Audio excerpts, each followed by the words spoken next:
आप जी सारी साध संगत को प्यार भरी राधा स्वामी। संगत जी, सत्संग के वचन हैं, अपने माही टटोल, अपने भीतर खोजो। आप कहते हैं, बड़ी हैरानी की बात है कि आज के युग में इतने सद्गुरु मौजूद हैं, धर्म इतने विस्तार पर है, लेकिन फिर भी मनुष्य के जीवन में अशांति बरकरार ही रहती है। हालांकि हम धर्म की नींव इस आधार पर रखते हैं कि इससे जीवन में शांति आएगी, लेकिन यदि आप मनुष्य के चेहरे की तरफ देखें तो इतना उदास, इतना अशांत, इतना हारा हुआ मालूम पड़ता है कि उसके भीतर आनंद की कोई झलक नजर नहीं आती। आज इस पृथ्वी पर हर जगह कोई ना कोई धर्म मौजूद ही है। धर्म कोई भी हो, हर धर्म का असल आधार यही है कि इससे मनुष्य के जीवन में आनंद आएगा, शांति आएगी। लेकिन आज भी हमें पृथ्वी के कोने कोने से हिंसा, लूटमार, हत्या और दुराचार की खबरें सुनने को मिलती हैं। और यह जो दुराचार की भावना है, यह जो किसी को हानि पहुंचाने का भाव है, यह किसी शांत चित्त की निशानी नहीं है, यह अशांत चित्त की निशानी है। शांत चित्त वाला व्यक्ति तो चाहकर भी हिंसा नहीं कर सकता। यदि मात्र धर्म के मौजूद हो जाने से मनुष्य का चित्त शांत हो जाता तो आज हमें हिंसा देखने को नहीं मिलती। तो फिर आज हम स्वर्ग की खोज में नहीं पड़े होते, हम इस पृथ्वी को ही स्वर्ग बना चुके होते। लेकिन मनुष्य का चित्त इतना अशांत है कि उसने इस पृथ्वी को नर्क बनाने में कोई कसर नहीं छोड़ी। और यही हाल मनुष्य ने अपने जीवन का भी किया है। स्वर्ग बना सकता था, नर्क बना लेता है। ख्याल रखना, स्वर्ग और नर्क कोई ऐसी उपलब्धि नहीं है जो तुम्हें मरने के बाद होगी। स्वर्ग और नर्क तो तुम्हें जीते जी ही उपलब्ध होगा। यदि तुम्हारा जीवन शांति और आनंद में बीता तो तुम्हें यही स्वर्ग मिल जाएगा, वही तुम्हारा स्वर्ग है। यदि तुम्हारा जीवन दुख और पीड़ा में गुजरा तो फिर इससे बड़ा नर्क और क्या हो सकता है। अपने जीवन को स्वर्ग बनाना है या नर्क बनाना है, ये तुम पर निर्भर है। जिस प्रकार पृथ्वी को स्वर्ग बनाना या नर्क बनाना मनुष्य पर निर्भर है। आज यदि धर्म के इतने विकास के बावजूद मनुष्य इस धरती को नर्क बनाए चला जा रहा है तो उसमें मनुष्य की कोई बुनियादी भूल है। मनुष्य बाहर से तो धर्म से जुड़ जाता है, लेकिन भीतर से नहीं जुड़ता। भीतर से संसार से ही जुड़ा रहता है। और जब तक भीतर संसार है, अशांति बरकरार है। जब तक अशांति बरकरार है तब तक उपद्रव ही करोगे। शांत चित्त वाला व्यक्ति ही उपद्रव से परे होता है। अशांत चित्त वाला व्यक्ति अक्सर ही कोई ना कोई उपद्रव खड़ा कर देता है। जब तक मनुष्य अपने भीतर की इस अशांति का कोई हल नहीं करेगा, जब तक वह अपने भीतर के इस संसार से छुटकारा नहीं पा लेगा, तब तक वह अपने जीवन या इस पृथ्वी को स्वर्ग नहीं बना सकेगा। यह ख्याल रखना, तुम्हारा जो जीवन है वह तुम पर निर्भर है कि तुम इसे स्वर्ग बनाते हो या नर्क बनाते हो। तुम इसे आनंद से भरते हो या दुख और पीड़ा से भरते हो। जिस प्रकार तुम संसार के लिए परमात्मा को दोष नहीं दे सकते कि संसार में इतना दुख क्यों बनाया, इसी प्रकार तुम अपने जीवन के लिए भी परमात्मा को दोष नहीं दे सकते कि जीवन में इतना दुख क्यों है, क्योंकि अपने जीवन के कर्ता भी तुम हो और संसार के कर्ता भी तुम हो। यदि तुम अपने जीवन की भूमि पर आम का बीज बोओगे तो आम के मीठे फल जैसा तुम्हारा जीवन होगा। यदि तुम अपने जीवन की भूमि पर नीम का बीज बोओगे तो फिर तुम आगे चलकर कड़वाहट की शिकायत नहीं कर सकते। तुम्हारा अपना फैसला है, तुम आम का बीज बोओ या नीम का बीज बोओ। लेकिन यह स्मरण रखना, जो भी तुमने बोया है वही तुम्हें फल स्वरूप उपलब्ध होगा। उसके विपरीत तुम फल की कामना नहीं कर सकते, और अगर करोगे तो और भी ज्यादा दुख में पड़ोगे, क्योंकि कामना करने वाला व्यक्ति मात्र कामना ही करता रह जाता है। वह सोचता ही रह जाता है। वह अपने जीवन को बदलने का प्रयास तो नहीं करता, मगर अतीत में उलझ जाता है। सोचता है, काश उस समय दूसरा बीज बो दिया होता तो आज जीवन में और ही रस होता। यह जो अतीत में जाकर सब कुछ बदल कर सब कुछ सही कर देने की तुम्हारी कामना है, यह बिल्कुल ही अज्ञानता है। तुम बदल तो नहीं पाओगे, लेकिन सोचने में इतना रस आता है, ऐसा लगता है कि तुमने बदल ही दिया। मन ऐसा जाल बुनता है कि फिर तुम अतीत की इस कल्पना में ही फंस जाते हो। फिर तुम्हें भी विश्वास होने लग जाता है कि शायद तुम किसी दिन अतीत में जाकर सब बदल दोगे, फिर सब सही हो जाएगा। यदि तुम मन की इस जाल में फंसे, अतीत की इस बहकावे में फंसे, तो तुम वर्तमान से चूक जाओगे। इस कदर अतीत में डूब जाओगे कि जो वर्तमान में है उसे भी भूल जाओगे, उससे भी चूक जाओगे, उसे भी बदल नहीं पाओगे। अतीत में ही सब बदल लेने की यह तुम्हारी कामना तुम्हें वर्तमान में भी कुछ न बदलने देगी, तुम्हें तुम्हारा भविष्य भी सुधारने नहीं देगी। यदि अपने भविष्य को सुखद बनाना हो तो अपने वर्तमान में जाग जाना चाहिए। इसलिए आप कहते हैं अतीत और भविष्य दोनों की कामनाएं छोड़ो, वर्तमान में जो है उसके प्रति जाग जाओ। वर्तमान में जाग जाओगे तो भविष्य अपने आप ही सुधर जाएगा। पर यदि वर्तमान में भी सोए रहे तो कोई ना कोई भूल करोगे और अपने लिए दुख निर्मित कर लोगे। जीवन को स्वर्ग बनाना है या नर्क बनाना है, यह तुम्हारे अपने हाथ में है। कभी सोचना, तुम्हारे जीवन में जो दुख हैं, जो पीड़ाएं हैं, क्या उनके लिए कोई और जिम्मेवार है? तुम जिम्मेवार हो। हालांकि हम दूसरों पर थोप देते हैं, हम ऐसा दिखाने का प्रयास करते हैं कि किसी दूसरे की बदौलत हमारे जीवन में दुख है। जरा सोचो, अगर तुम्हारे जीवन में तुम्हारी बीवी के कारण दुख आ गया है या तुम्हारे पति के कारण दुख आ गया है, तो क्या इसके लिए तुम्हारी बीवी या तुम्हारा पति जिम्मेवार है? एक वक्त था जब ना तुम्हारी बीवी थी ना तुम्हारा पति था, तुम दोनों ही अकेले थे। तब तुम्हारे जीवन में अन्य प्रकार के दुख हो सकते हैं, लेकिन इस रिश्ते से जुड़ा हुआ कोई दुख नहीं होता। तुमने कभी सोचा भी नहीं होता कि ऐसी भी कोई परेशानी आ सकती है, लेकिन फिर तुम इस रिश्ते में बन जाते हो। फिर तुम परेशान होने लगते हो और अपनी परेशानी के लिए एक दूसरे पर इल्ज़ाम लगाने लगते हो। फैसला तुम्हारा अपना होता है, बंधते तुम अपने आप हो, लेकिन यदि फिर कोई परेशानी आ जाए तो जिम्मेवार दूसरे को ठहरा देते हो। तुम अपने हाथों में जिम्मेवारी लेने को तैयार ही नहीं हो। यदि तुम कुछ सुधार लो तो तुम्हारा अहंकार कहता है तुमने किया, लेकिन यदि तुमसे कुछ बिगड़ जाए तो तुम्हारा अहंकार दूसरे पर थोप देता है, अपने पर नहीं लेता। जो तुमने अपने हाथों से बिगाड़ा है वो तुम अपने हाथों से ही सुधार सकते हो। तुम जिम्मेवार हो यदि तुम्हारा जीवन नरक बनता है, और तुम ही जिम्मेवार होगे यदि तुम्हारा जीवन स्वर्ग बनता है। तुम जीवन को दुख से भरना चाहो तो जीवन दुख से भर जाएगा। तुम जीवन को सुख से भरना चाहो तो जीवन सुख से भर जाएगा।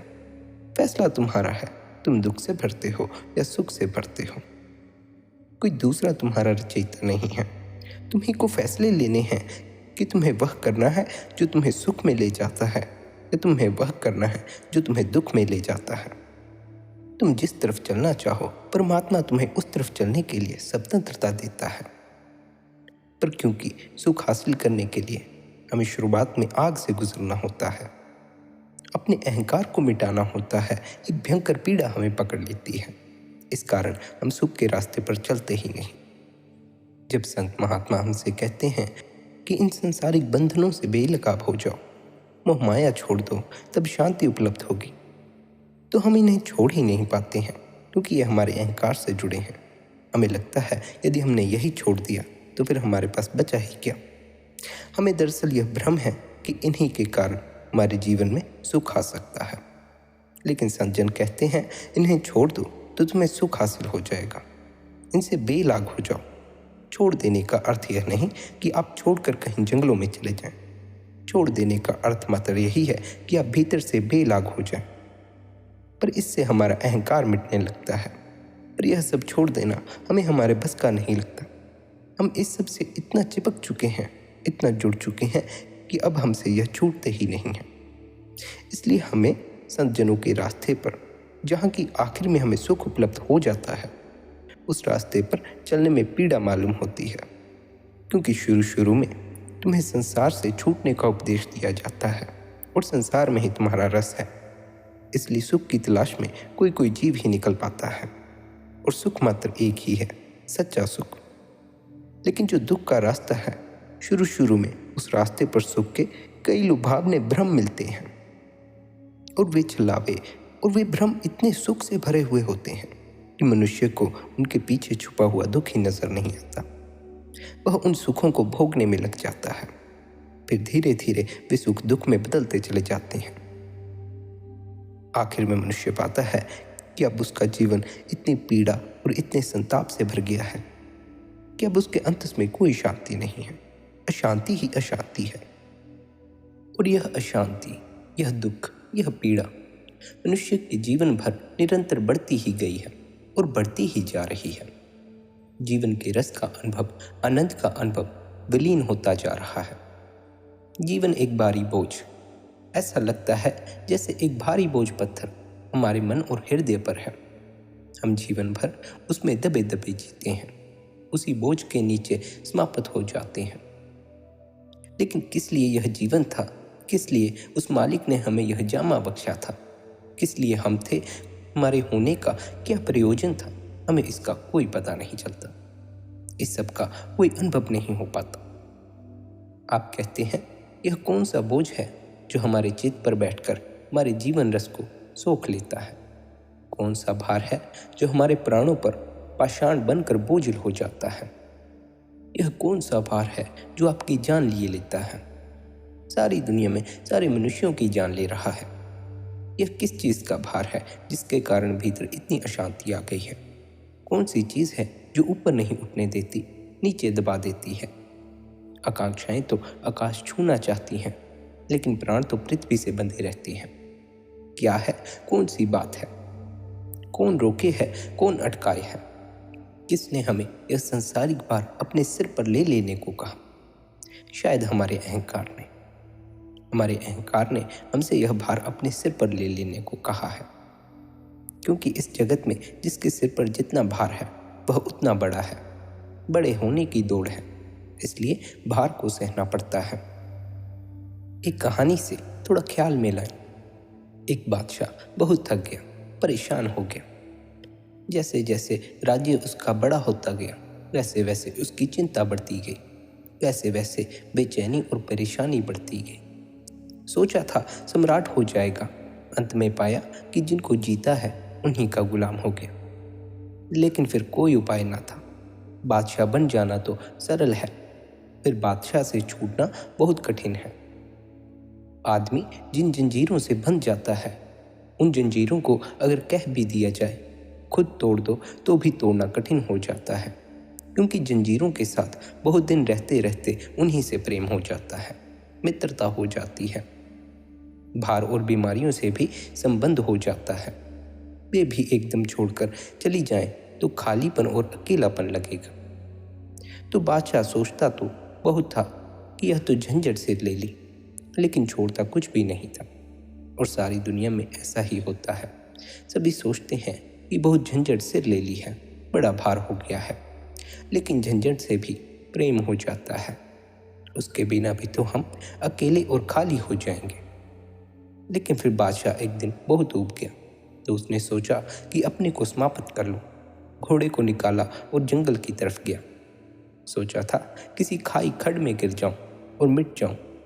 अत्यंत बोझिल हो गया। कोई रस ना रहा, कोई नींद ना रही, कोई चैन ना रहा। जंगल में भागा जाता था। एक बांसुरी की आवाज़ सुनी, पहाड़ी झरने के किनारे गीत गाता था। स्वर बहुत ही मीठे थे। रुका और देखा कि कौन यहाँ जंगल में इतनी शांति से बांसुरी बजा सकता है। गया और देखा, एक भेड़ों को चराने वाला चरवाहा है, बैठकर झरने के किनारे बांसुरी बजा रहा है। उस राजा ने कहा, तुम्हें ऐसी कौन सी संपदा, कौन सा साम्राज्य मिल गया है कि इतनी खुशी से गीत गा रहे हो? उस युवक ने कहा, परदेसी तुम चाहे कोई भी हो, एक बार मेरे लिए प्रार्थना करना कि भगवान मुझे कभी साम्राज्य न दे। बादशाह ने पूछा, लेकिन क्यों? तो उसने कहा, जहाँ तक मैंने सुना है, जहाँ तक मैंने जाना है, केवल वे ही सम्राट हो सकते हैं जिनके पास कोई साम्राज्य नहीं होता। जिनके पास साम्राज्य होता है वे गुलाम हो जाते हैं। इसलिए मेरे लिए परमात्मा से दुआ करना, प्रार्थना करना कि कभी भी कोई साम्राज्य मुझे न मिले। राजा ने कहा, अद्भुत बात कहते हो। ऐसा क्या है तुम्हारे पास जिसकी वजह से तुम साम्राज्य को ठुकराने का सोचते हो? उसने कहा, ऐसा क्या है जो मेरे पास नहीं है? वृक्षों में जो फूल खिलते हैं वे मेरे लिए भी उतने ही खिलते हैं जितने बादशाहों के लिए खिलते हैं। आकाश में जो तारे निकलते हैं वे मेरे लिए भी उतने ही निकलते हैं जितने बादशाहों के लिए निकलते हैं। हाँ, एक फ़र्क ज़रूर है, मैं चरवाहा हूँ इसलिए फूलों को देख सकता हूँ, तारों का गीत सुन सकता हूँ। कोई बादशाह न फूल देख सकता है न तारों का गीत सुन सकता है, क्योंकि बादशाह इतनी बड़ी चिंता है, आँख भी अंधी हो जाती है और कान भी बहरे हो जाते हैं। इसलिए क्षमा करें, यह दुआ मुझे न दें कि मुझे बादशाहत मिल जाए। राजा ने कहा, तुम शायद ठीक कहते हो, मैं तुमसे सहमत हूँ, और शायद तुम्हें पता नहीं कि मैं इस राज्य का मालिक हूँ। जाओ अपने गांव में और पूरे राज्य में कह दो कि जो यह चरवाहा कहता है उसकी गवाही बादशाह ने भी दी है। उसने भी कहा कि यह ठीक कहता है, जाओ अपने गांव में भी यह कह देना। लेकिन सारी दुनिया, सारे मनुष्य का मन कुछ ऐसी गलत धारणाओं में परिपक्व होता है, निर्मित होता है कि जिन पत्थरों को हम अपने ऊपर अपने ही हाथों से रखते हैं, जिस भार के नीचे हम दबे जाते हैं, जिस भार के नीचे हमारी सांस घुटती जाती है, उस भार को भी अलग करने का मन नहीं होता। सच तो यह है कि हमें यह दिखाई ही नहीं पड़ता कि इस भार को रखने वाले हाथ हमारे अपने ही हाथ हैं। कौन सी चीज़ें हैं, कौन सा केंद्र है जिस पर भार इकट्ठा होता है, कौन से तत्व हैं जिनसे पत्थर की तरह भार संग्रहित होता है, उसके बारे में आप समझाते हैं। केंद्र है मनुष्य का अहंकार, केंद्र है मनुष्य की यह धारणा कि मैं कुछ हूँ, केंद्र है मैं का बोध। और यह मैं इस जगत में सबसे ज़्यादा असत्य, सबसे ज़्यादा भ्रामक है। यह जो मैं है कहीं है नहीं, लेकिन फिर भी इस अत्यंत भ्रामक मैं के लिए सारी दौड़ चलती है, जो कि कहीं है ही नहीं। कभी आंख बंद करके अपने भीतर खोजें कि यह मैं कहाँ है, तो आप खोज नहीं सकेंगे। कभी शांत होकर विचार करें कि यह मैं मेरे भीतर किस जगह है, यह मैं कहाँ छिपा है। आप पूरे मन को खोदें, उखाड़ें, इस मैं को आप कहीं पाएंगे नहीं। जैसे प्याज होती है, उसे छीलें, उसमें परत पर परत निकलती जाएगी, आखिर में आप पाएंगे कि कुछ भी नहीं बचा। भीतर खाली कोरा रिक्त स्थान है। परत पर परत तो बहुत थी, लेकिन भीतर कुछ भी ना था। ठीक वैसे ही मनुष्य का यह मैं है। इसमें परतें तो बहुत हैं जो हमने ही जमाई हैं, लेकिन एक एक परत को निकालें तो भीतर पाएंगे कि वहाँ कुछ भी नहीं है। दो चार परत हम उखाड़ें और विचार करें। इस मैं के साथ आपका नाम जुड़ा हुआ है। अगर आपका नाम राकेश है तो कोई राकेश को यदि गाली दे तो आप अपना होश खो देंगे। लेकिन क्या कभी आपने सोचा है कि किसी का कोई नाम होता है? क्या कभी विचार किया है कि राकेश क्या मेरा नाम है? क्या किसी का भी कोई नाम है? नाम तो अत्यंत काल्पनिक, औपचारिक बात है। ज़रूरत है इसलिए आपके ऊपर लगा दिया गया है, एक लेबल की भांति। आपके प्राणों से नाम का क्या संबंध है? कोई संबंध नहीं। लेकिन हमारे प्राणों से हम इस नाम को बहुत संबंधित मान कर जीते हैं। हमने अपने नाम के साथ ही अपने आप को पूरी तरह जोड़ दिया है। उसमें कोई फर्क फासला नहीं रहा। इसलिए तो आदमी मर जाता है, लेकिन कब्र पर उसका नाम हम लगा ही देते हैं। न केवल जिंदा के नाम होते हैं, बल्कि मुर्दा के भी हमारी दुनिया में नाम होते हैं। एक आदमी तो मिट जाता है, मर जाता है, लेकिन आपने देखा होगा मंदिर की दीवारों पर अपना नाम लगवा जाता है, तख्तियाँ लगवा जाता है। कहीं ना कहीं जरूर लगी होंगी। नाम से इतना गहरा जुड़ाव हो गया है, जो कि बिल्कुल ही औपचारिक बात है, जिसका हमारे प्राणों से कोई भी गहरा संबंध नहीं है, कोई संबंध ही नहीं है। और यह नाम हमारे अहंकार का बड़ा बुनियादी हिस्सा है। इसे हटाएं, देखें, नाम किसी का भी नहीं है, किसी का भी नहीं। पौधों के कोई नाम नहीं है, पक्षियों के कोई नाम नहीं है, पानी में रहने वाले जीवों का कोई नाम नहीं है। फिर भी वे हैं, बिना नाम के पौधे हैं, बिना नाम के पक्षी हैं, बिना नाम का सारा संसार है, सिर्फ आदमी को छोड़कर। आदमी के नाम है। आदमी का भी कोई नाम नहीं है। बच्चा तो अनाम ही पैदा होता है, उसका कोई नाम नहीं होता। लेकिन हम नाम चिपका देते हैं और फिर वह नाम के केंद्र पर जीने लगता है। उसका नाम ऊंचा हो, उसका नाम अखबार में हो, उसके नाम की इज्जत हो, उसके नाम की चर्चा हो, उसके नाम की प्रशंसा हो, उसके नाम पर फूल मालाएं चढ़े, मरने के बाद भी उसका नाम बचा रहे, फिर यह दौड़ शुरू हो जाती है। फिर हम अपने असल को भूलकर इस बाहरी दौड़ में लग जाते हैं। जब हम अपने नाम को अपना होना समझकर नाम के साथ इस कदर जुड़ जाते हैं कि हमें अपना भी बोध नहीं रहता हम कौन हैं, इस नाम को ऊंचा रखने के लिए दौड़ शुरू कर देते हैं, तो हमारे अहंकार की बुनियाद मजबूत हो जाती है। फिर हमारे भीतर अहंकार की यह एक परत चढ़ जाती है। नाम के साथ भी भीतर अहंकार की परत चढ़ी हुई है। इसी प्रकार और भी कई परतें चढ़ी हुई हैं। फिर यदि हम इस नाम को लेकर, इस नाम के अहंकार के साथ चलकर जीवन में धन अर्जित करते हैं, तो फिर हमें धन का भी अहंकार हो जाता है कि मैंने कमाया है, मेरा है। फिर यदि हम रिश्ते नाते बनाते हैं तो उसमें भी अहंकार जुड़ जाता है कि मेरे रिश्ते नाते हैं, मेरे बाल बच्चे हैं, मेरी पत्नी है। फिर इसी प्रकार आगे चलते चलते मैं और भी मजबूत होती जाती है, अहंकार और मजबूत होता चला जाता है। इसलिए आप कहते हैं अपने नाम को ही अपना होना मत समझ लो। तुम वह हो जो पैदा हुआ है। इतना तो तुम भी जानते हो कि तुम जब पैदा हुए थे तब तुम्हारा कोई नाम नहीं था। नाम तो कुछ दिनों बाद रखा जाता है। इससे यह साफ होता है कि तुम्हारा कोई नाम नहीं है। लेकिन यदि फिर भी तुम अपने नाम से ही चिपक जाओ, अपने नाम को ही अपना होना समझ लो, तो फिर इसमें कसूर किसका है?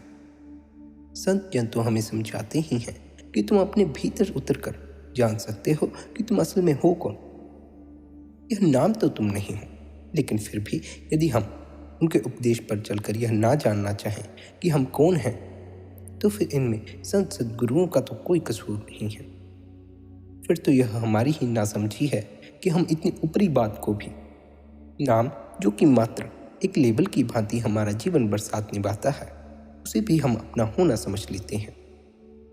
अपना होना तो वही है जो इस नाम के मिलने से पहले भी था और इस नाम के मिट जाने के बाद भी होगा। उसी को जानना है। उसी की खोज के लिए तुम्हें अपने अंतस में उतरना है। तुम्हें अंतस में उतरकर अपने आप की ही पहचान करनी है कि तुम कौन हो। लेकिन अभी तुम जानना ही नहीं चाहते कि तुम असल में हो कौन। तुम अपने आप को वही मान लिए हो जिस जिस ढंग से तुमने अपने आप को बाहर से निर्मित किया है। तुम्हें नाम मिल जाता है। जब तुम्हारा नाम रख दिया जाता है तो तुम अपने आप को अपना नाम समझने लग जाते हो कि मैं यह फलाना व्यक्ति हूँ। फिर यदि तुम धन इकट्ठा कर लेते हो तो तुम अपनी पहचान धन से जोड़ लेते हो। फिर कहते हो मैं अमीर हूँ। फिर इसी प्रकार तुम अनेकों बार अपनी पहचान बदलते हो। कभी कहते हो मैं सुखी हूँ, कभी कहते हो मैं दुखी हूँ, लेकिन तुम्हें असल में पता ही नहीं कि तुम हो कौन। यदि तुम्हें अपनी असल की पहचान हो जाए, यदि तुम्हें पता चल जाए कि तुम असल में कौन हो, फिर तुम्हें बार बार अपनी पहचान नहीं बदलनी पड़ेगी। फिर तुम्हारा बाहरी हर चीज से तादात्म्य टूट जाएगा। तुम्हें अपने अंतस में पूर्ण विश्वास होगा कि तुम कौन हो। व्यक्ति को जीवन भर यह पता नहीं चलता कि वह कौन है, इसलिए वह अपने आप की पहचान बनाने के लिए इतनी दौड़ लगाता है कि फिर उसके जीवन में अशांति का पैदा होना स्वाभाविक ही है। तुम्हें तुम्हारी पहचान कभी बाहर से नहीं हो सकती। तुम्हें यदि तुम्हारी पहचान होगी तो तुम्हारे भीतर उतर कर होगी। लेकिन उसके लिए तुम इतना तो होश जगाओ कि जिस नाम को तुम अपना होना समझे बैठे हो वह तुम नहीं हो। तुम्हें लगता है तुम्हारा अहंकार जुड़ गया है। और यदि एक बार भी तुम इस स्मरण को जगाओ कि जब तुम पैदा हुए थे तब अनाम पैदा हुए थे, तब तुम्हारा जो तुम्हारे नाम से अहंकार जुड़ा हुआ है वह एक ही चोट में गिर जाएगा। जब तक तुम्हें भीतर से इस बात की तृप्ति नहीं आएगी, जब तक तुम्हारा भीतर से रोआ रोआ यह जान न लेगा कि तुम असल में कौन हो, तब तक तुम बाहर की दौड़ से चाहे कुछ भी होने का प्रयास करते रहो। तब तक तुम अपने आप को डॉक्टर सिद्ध करने का प्रयास करो, किसी पद का अधिकारी सिद्ध करने का प्रयास करो, अपने आप को धनी सिद्ध करने का प्रयास करो। तब तक जीवन में कोई शांति नहीं आएगी, अशांति बरकरार ही रहेगी। हाँ, इन सब के जरिए अपने आप को सिद्ध करने में तुम्हारे जीवन में अशांति जरूर आ जाएगी। और इतनी अशांति से जीवन भर जाता है, इतनी लंबी दौड़ है कि जीवन भर मन और हृदय पर एक भार चढ़ता चला जाता है, क्योंकि सभी को पता है आखिर में मौत आ जाएगी। और फिर हम अपना पूरा जीवन इसी दौड़ में व्यतीत कर देते हैं, अपने आप को कुछ ना कुछ सिद्ध कर देने की, अपने आप को किसी न किसी ढंग से विश्वास दिला देने का प्रयास करते हैं कि मैं यह हूँ, मैं डॉक्टर हूँ, मैं पद का अधिकारी हूँ, मैं धनी व्यक्ति हूँ। लेकिन ये सारे भ्रम मृत्यु के साथ मिट जाते हैं। यही अहंकार फिर तुम्हें बाहर ही बाहर दौड़ाए रखता है, भीतर की तरफ नजर ही नहीं करने देता कि मैं हूं कौन। एक बार भी यदि तुम्हें तुम्हारे भीतर की झलक मिल जाए तो तुम्हें पता चल जाएगा कि तुम्हारा जो होना है वह बाहर से नहीं जुड़ा है, वह तुम्हारे भीतर है। जब तक तुम उसे खोज नहीं लोगे, उसे पा नहीं लोगे, तब तक कुछ ना कुछ होने की बेचैनी बरकरार ही रहेगी। भीतर उतरकर मैं अपनी आत्मा का दर्शन होगा, तब तुम्हें पता चलेगा कि मैं शरीर नहीं था। तब तुम्हें अपने असल की पहचान हो जाएगी, और अपने असल की पहचान के बाद ही तुम्हारी दौड़ शांत होती है, क्योंकि तुम्हारी सारी दौड़ अपने आप को किसी न किसी ढंग से यह विश्वास दिलाना है कि तुम यह हो।